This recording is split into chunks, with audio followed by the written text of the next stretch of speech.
Welcome to the Reboot Chronicles, your gateway to the world's most influential leaders who are rebooting their organizations and themselves to thrive in unprecedented times. I'm your host, Dean DeBias, CEO who's rebooted dozens of companies, creating billions in value. My passion is uncovering inspiring reboot stories. So buckle up, lean in, and please share this episode with a friend. It may help reboot their career and their life. I'd like to welcome golf legend Jan Stephenson to the Reboot Chronicles. The most well-known influential woman in professional sports, Jan is known around the world for her prowess on the course. An LPGA pioneer who broke down barriers for generations, she went on to reboot herself, becoming a global business entrepreneur. A three-time major champion winner, Jan was the first woman to win on 5 continents. Pretty impressive. There's too many wins to talk about today. I'll just say 16 LPGA Tour wins and 10 Legends Tour championships, which is amazing. She actually founded that group. A trailblazer, Jan not only made her mark on the course, but also off of it. Those of you who know, she famously became the face of the game for a decade with the campaign that rebooted the LPGA into mainstream sports. Her leadership drive has evolved to becoming what I just love, all the categories of businesses that she's in now. Beyond playing golf, she's had time to start business ventures in wine, spirits, jewelry, clothing, music, club ownership, course design, and of course her foundation, Crossroads. Talk about some of those, time allows. And I think she's one of the few women that was inducted to the World Golf Hall of Fame. She was also awarded the Military Order of Purple Heart for her service to wounded, disabled, blind veterans and first responders, which is amazing. And later, the Australia Medal, which is an order of chivalry established by Queen Elizabeth II. So I guess properly we should be calling her Lady Jan, would be my guess. And on top of all that, she's Pete Hanser twice. Jan, good to see you. Thank you, Dean. Thank you. Well, that was a pretty good wrap up there. I actually got goosebumps reading that. So did I. That's neat. That's amazing. It was an amazing life. I mean, what I didn't say is you've been playing golf since you were a single digit girl, and it's amazing how quickly you became the scratch golfer. But everyone really wants to know, how many hole-in-ones have you had? I've had 15 in competition, and it's I was really known obviously for my iron play, but the year I remembered was the most was in 1982. I had 3 of them, and I won 3 cars because that was the year that Mazda sponsored the LPGA Tour, and so every time you got a hole-in-one, you got a car. So I got 3 cars that year. Take that, Oprah. Yeah, you get a car. You get 3 cars. I love that, but if I was playing with you, I'd be so intimidated. I mean, if your opponents, if someone gets a hole-in-one during a match play, do they get deflated and walk off, or they've been talking about myself? Well, no, in golf, it's all about yourself. So you're just disappointed that you didn't do it. I've been with them when I actually don't think I've ever played with anyone when they've had a hole-in-one. But, nowadays you see them and they seem like they all celebrate, which is nice. Yeah. I don't remember anyone celebrating with me except my caddy, my parents, when they were watching. Yeah. But it is pretty special. The hardest part, I think, of having a hole-in-one is keeping calm the next hole, because everybody's cheering and congratulating you, and you still got to score the rest of the day. And that part of it's a little hard because you're pretty excited, but you don't want to bogey the next hole. That's a great bit of advice for Silicon Valley leaders. We get way too excited and we mess up the next execution item on the list. That's what they say about golf too. Yeah, the more even keel you can be. That's why Scotty Scheffler's so good. He doesn't seem to get upset when he has something horrible happen, and he usually birdies the next hole. Yeah, you were known for your irons. I am not. I'm known for my woods and putting, but oh, that's good. I need some lessons from you, big time. So who's your favorite president to play golf with? Well, I have to say the current president. I think he's doing good. A fabulous job, and he's a character. So I've known him a long time. So it's always fun to have a chat with him. What the thing about him is, I was the guest CEO for an episode of Celebrity Apprentice. He's always cracking jokes. There's a lot going on. I was just trying to focus, and I can't imagine playing golf with a talker. Just sometimes I need to focus. And he does talk a lot when he's playing. Yeah, it's a gift. I mean, I have a lot of friends that can do that, among other things. Drinking, I think, is You mentioned your dad. He was a huge force in your life, your upbringing, your success, probably where you got your drive from he and your mom. But, and how important is that type of relationship for, let's say, the next generation of women golfers? The parents are a big part of golf, I know, because the trouble with golf is that it takes so much time. And you have to have someone when you're young that can take you to the golf course and take you to practice and then take you to the tournaments. And if you don't have that, it's very hard to do it without a true, family behind you. That's one of the things about golf is that you can't just drop them off at in a team sport. You really need to be there for them and with them. And so my parents were both fantastic the way they supported me. Yeah, a little different for soccer moms. Hockey moms maybe a little tougher. They got to go to 4 a.m. or some crazy thing. But your dad, he sadly died of cancer, and I'm curious. We've all been kind of touched by that, by either friends and family, and how did that impact you? And then you getting cancer twice after that. What was that all like? Well, it was devastating for my father, because for me, when my father got sick, because he was such a big part of my career, as you know, and he was supposed to go with me to Japan, and we didn't know what happened, but he had a pain in his side, and so he went back to Australia, and it turned out that he had prostate cancer, which they can now treat pretty well. And he went downhill very quickly, and he didn't really tell me how bad it was. I mean, and so when I came to see him on the way to Japan, he'd already been, ravished by chemo, and chemo back then was even more barbaric than it is now. Yeah, I was going to say brutal. Barbaric's a better word. Yeah. Yeah, it's horrible. And the part that I think annoys me the most about cancer is that I really believe that they could cure it if they wanted. Yeah, good point. I don't want to go down that track. No, that's a whole different show. Maybe I'll. Yeah. But did it, going through that experience, did that somehow make you stronger? I think it's a miracle you actually went through it twice, different types of cancer. Well, my cancer was a little different because, but the one thing it did teach me is that that no matter what the oncologists say and what all the doctors say, you still have to be your own doctor as well. I'm really into all the natural stuff as well. I obviously, when I first got breast cancer, I was really lucky that the surgeon said, if you because if you do surgery first, which is the typical protocol, surgery, chemo, and then radiation, right, it's going to put you out of golf for a couple of years. And I said, I don't want that to happen. So he said, we're trying the reverse. We're trying to do it chemo, radiation, and then surgery if it doesn't work. And do you want to try that? Because he was part of a 30-doctor trial that was trying it another way, because they were by doing the surgery, they were still having the cancer come back.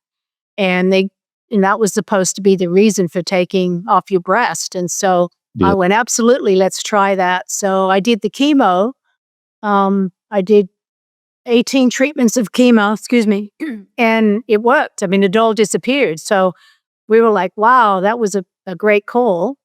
And then I had a year of trying to build my strength back up from the chemo. I bet. And that, because I lost so much power, and in the meantime was started to really go into the nutrition of it and how to, like I bought a couple of textbooks on how to starve cancer and what to do.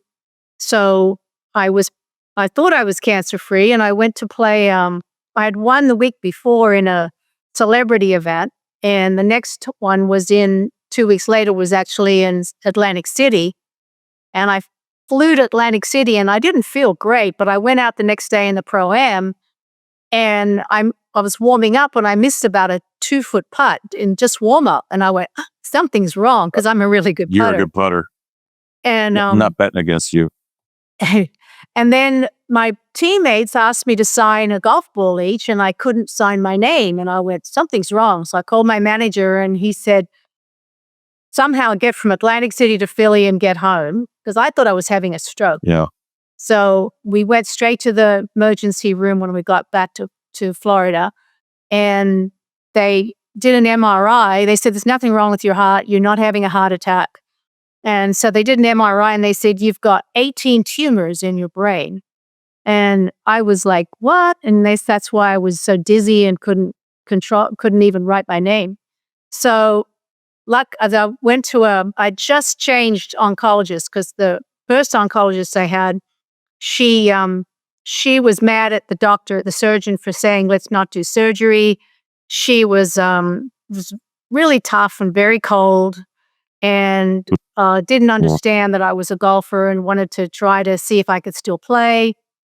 So I fired her, and I had just gotten this new oncologist that came from Moffitt but had started his own, and he understood who I was because his wife was a big athlete. She was a big marathon runner, and so he said, "Well, let's do the same thing. Let's try radiation first, and let's not go in there and take out anything and see what happens." And the radiation did really well. And that's when I decided to go naturally. So I did because cancer loves sugar, and especially with brain, it likes glutamine. So that meant I had to go on the carnivore diet. So basically hardly any carbs. So it couldn't make glutamine, and went on if you saw how many vitamins and pills I take, you'd laugh, but he was good. I said to him, some of the things I'm going to need you to give me a prescription on. I'm going to do high dose vitamin C and ozone treatments as well as whatever you're going to do. But I don't want to do chemo.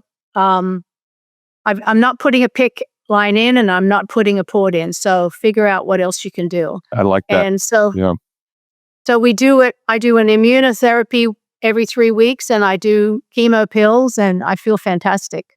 Yes. A lot of people don't take charge of their stuff. I mean, I don't think I've ever fired a doctor. I kind of like to try that sometime.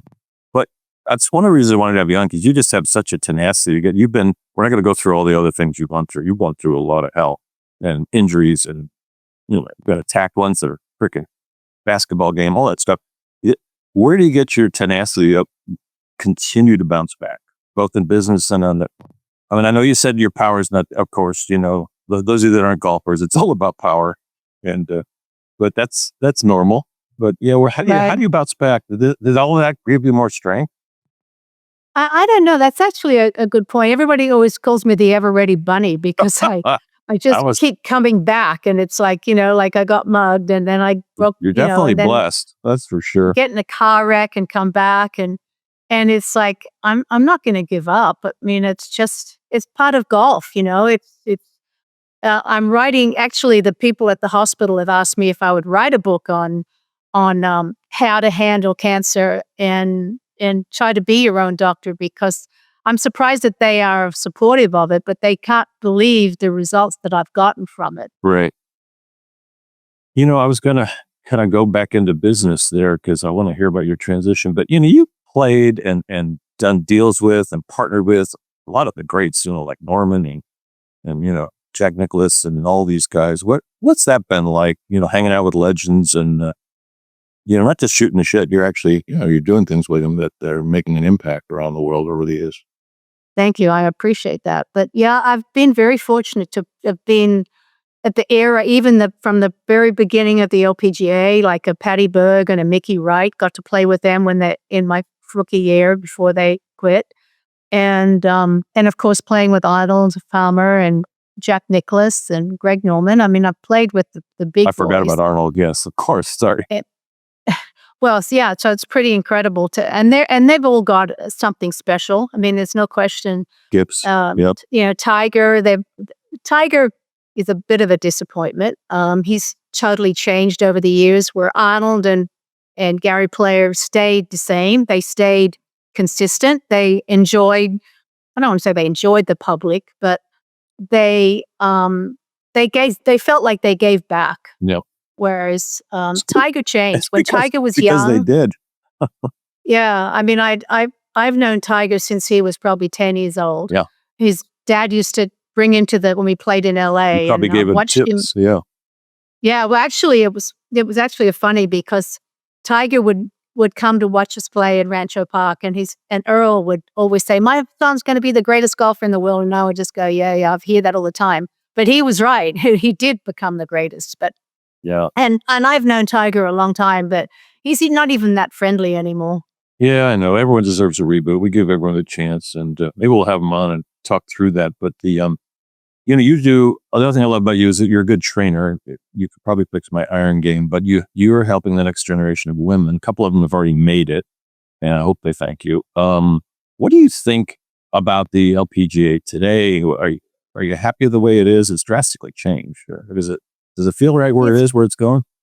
Well, it's definitely had its ups and downs. The LPGA, when I first came on, as you know, was struggling, Yep. and the new commissioner did the right thing. He moved the LPGA from Atlanta to New York and said, "Okay, whatever money we have, we're going to put into PR and marketing and try to get some big sponsors." And You guys took it mainstream. Yeah, he did, and he basically chose me to be the face of the LPGA, and I would fly in on a Sunday and meet with potential sponsors and do all the morning shows, and I did a lot of work to help, and it certainly worked. And I know a lot of the players didn't like it, and he kept saying, "You don't understand. Jan's bringing galleries before the tournament even starts. Right. I mean, you should be thanking her, not getting mad at her because we're promoting with sex appeal." And he really pushed it to the limit, and it worked. It worked beautifully. Brilliant. And then once we all kind of got to a stage where we were too old to really compete, we had and we had some unbelievable stars and personalities, that he got to work with. I mean, obviously you had Nancy and you had Amy Alcott and Pat Bradley and Patty Sheehan, all different kinds of personalities that people could really get behind, and a lot of great Americans. And they were really good players. I mean, for us to win a tournament, you really had to beat a lot of good players. Right. And then the LPGA kind of went through a few struggles with other commissioners that they had. They couldn't find an identity, and they didn't know what they were really doing. And it hurt the tour for sure. We lost all of those 10-year contracts. We're all now running out, and it really struggled for a long time. And then Mike Wan came aboard, and he recognized that some of the top players were Asian, and he went to Asia and said, "Okay, your top players are winning in the LPGA. Let's have an Asian tour with you sponsoring the events." And it was a great idea, and it got all the big tournaments. It's a good move. It was a brilliant move. And then he's gone on to the USGA, and there's a new commissioner now, very young. I met him a couple of weeks ago. New sheriff in town. I heard. Yeah. Yeah, and he's young, and he's from the PGA, so he's going to have some connections, which is going to help. So what about this? We'll see. Should there be a women's live golf? You saw what they did to women's volleyball. Like, they're barely wearing any clothes. I don't mean to start a problem here, but you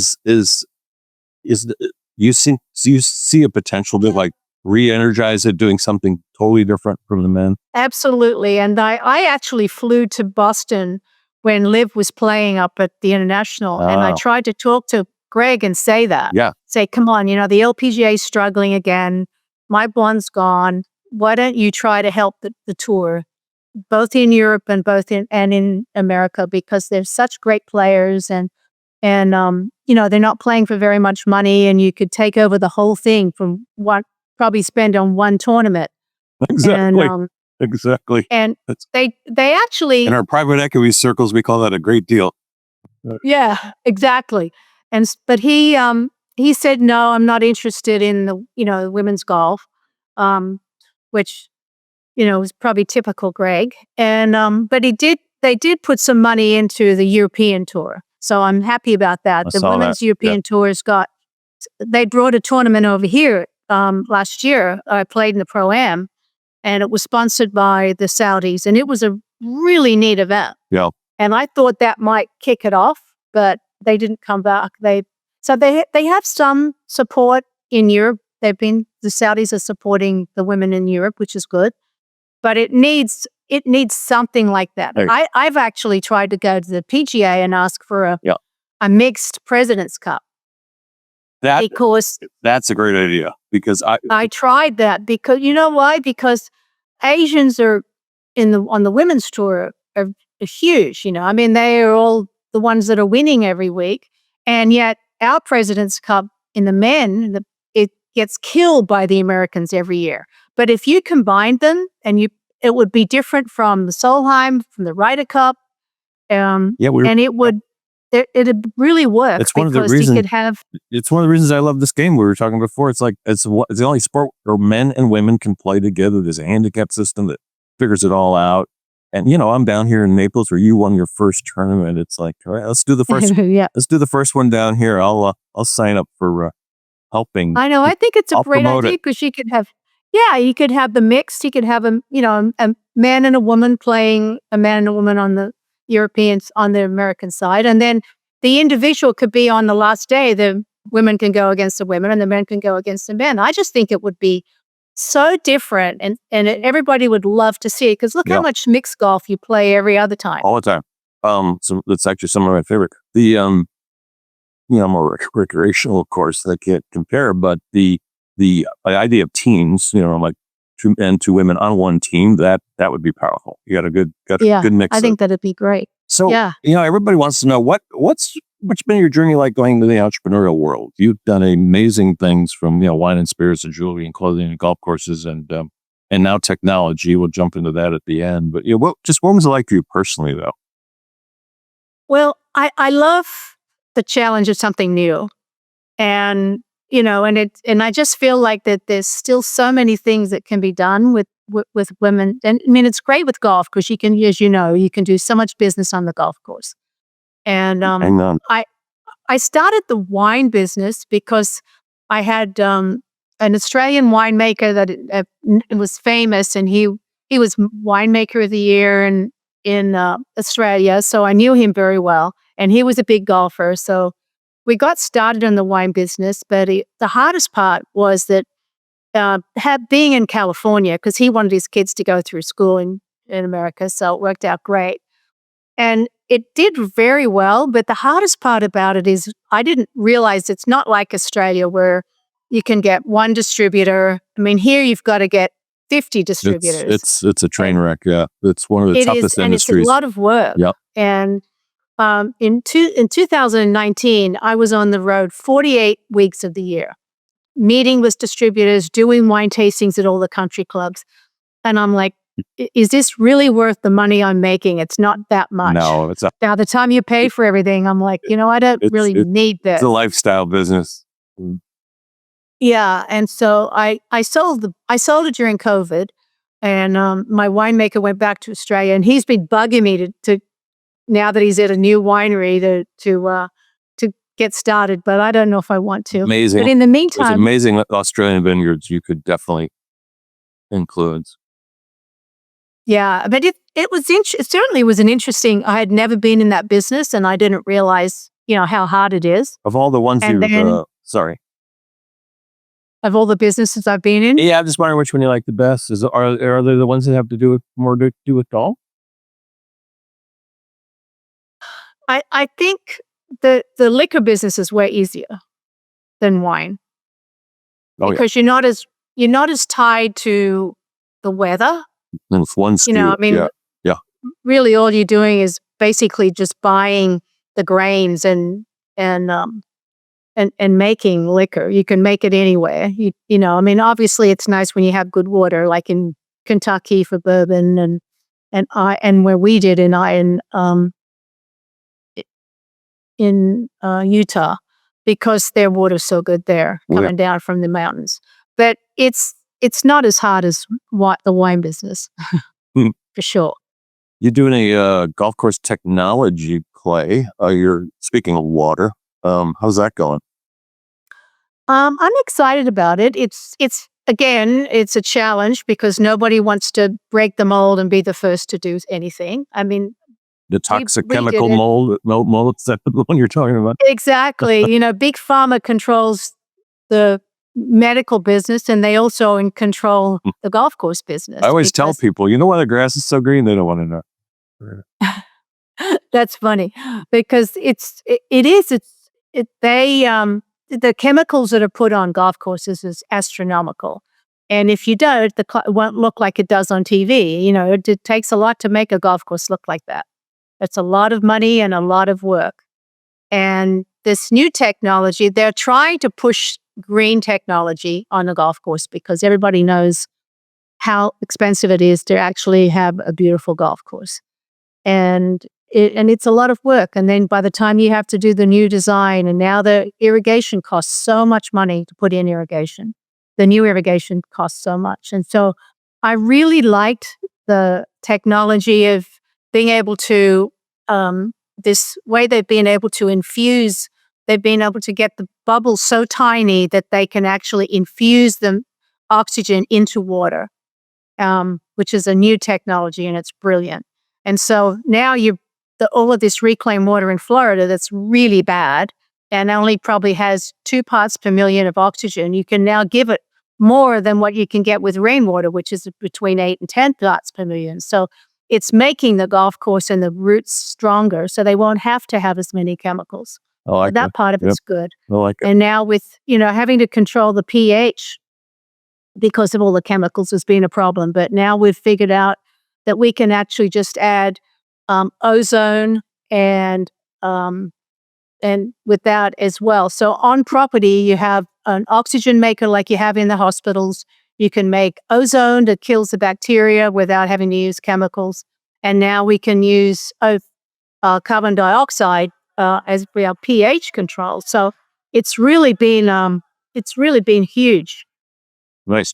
What on the course side of things, your foundation owns a course. Are you still designing things?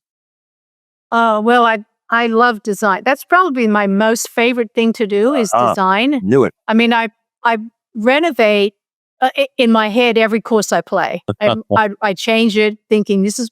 And when quite often I'll give the owners the idea, and then they go on and do it without me. But it's been really hard to break through. I'm shocked how hard it is because I worked with Pete Dye for years. Yeah. And Pete and Alice, and he kept saying, "Oh, just send out brochures to renovate because you're brilliant." But I always had to use Pete's name to get the job. I've never been able to. Well, I shouldn't say never. I've done like 6 courses, but to break through and is shocking how hard it is to break through, especially now when they're talking about short courses and I, since I have been sick, I've lost so much power and I've moved up on the tees to to some of the forward tees. Sure. I realize how poor they've been thought of. It's like almost an afterthought to put There usually a were senior tee or a women's tee, and they're in terrible shape or they're not slanted the right way. The coned, small. Yeah, coned. exactly. Little upside down sources. And it's like shocking to me that the things that I actually talked to the National Golf Foundation when I was at a dinner at the Masters. And I said, women are scared of carry. They don't like to carry more than 30 yards overboard. Exactly. And it intimidates them. And the number one thing that women say is it's too hard. And it is. Golf is a very hard game. I mean, you know that. Yes. It's just such a hard game. I mean, especially for I me. work on my swing every single day and I still can't get it. I have a previous guest to introduce you to, Dee Robinson. She's actually designing and building a all-women's club and course. So we'll definitely, the 3 of us, get together. Hey, are they, I heard a rumor they're maybe developing a movie about you. Is that true? Well, I've been working on it for quite a while. It's changed hands so many times. We've gone from movie Hollywood. Movie to series to MGM to Apple TV. It goes back and forwards, but we have set on the person that's going to play me. Is Catherine Newton. I don't know if you know her. She's quite young, and I do. I heard it was Margot Robbie, but she's out. Robbie. Well, she's too old now. Yeah, exactly. Because it's really more about my early years. You were like 18, 19 when you came over here, weren't you? Yeah. So this young girl that's playing me, she's a really good golfer, which you need. And Margot was not. She was going to have to learn golf. And Lucky Chap, which is the name of her production company, had bought the rights.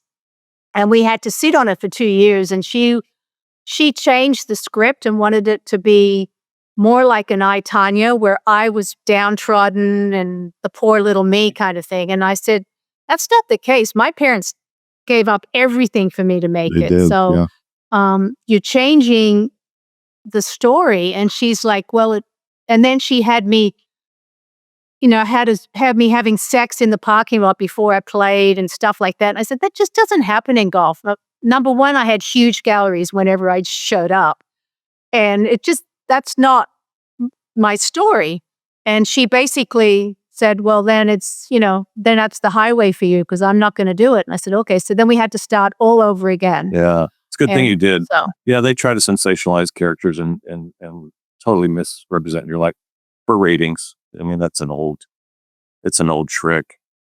But that's a great story. I think your story needs to be told. And if, this kind of turning to the kids, what's your advice to the 18-year-old you now and, and the roaring 20s in the second half of this decade? What's your advice to, girls coming out of school, coming out of college? A lot of student athletes out there that would love to hear your guidance.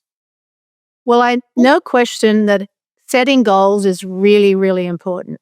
My father set goals for me even when I didn't know how important they were.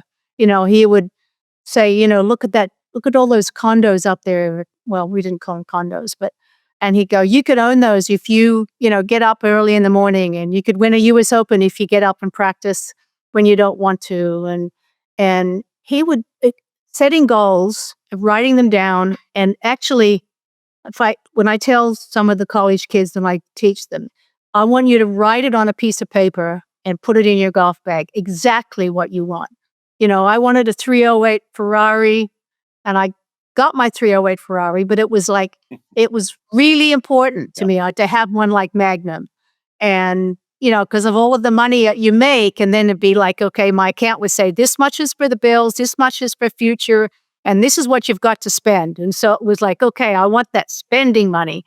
And so setting goals is really, really important. And because when you get out on tour or wherever you're doing, people aren't going to believe in you. They kept telling me I was too small, that I was from another country. There's no way I'm not big enough. And I didn't listen to it. I had my goals and I knew what I wanted. And it's really, and just even today, the doctors can say, I have 9 months, which was 3 years ago. Yeah. And, and now I'm cancer free. So you've got to totally believe that you know what you're doing. I love it. Well, the doctors say, you got till December. Just tell them, hey, you got the year wrong. Sorry. Yeah, exactly. It's not happening. I know. Oh, January. And that's what Trump had said to me. Believe in yourself, because even if you've got to fake it to make it, you've got to believe in yourself. Yeah, amen. Jan, thank you for joining us today. It was fantastic. Thank you. You've been listening to Jan Stephenson. This is Dean DeBias with the Reboot Chronicles. Talking to Jan, the golf legend, has led to so many other ideas we should have on this program, so we may have her back sometime. Listen and subscribe wherever you get your podcasts or at rebootchronicles.com.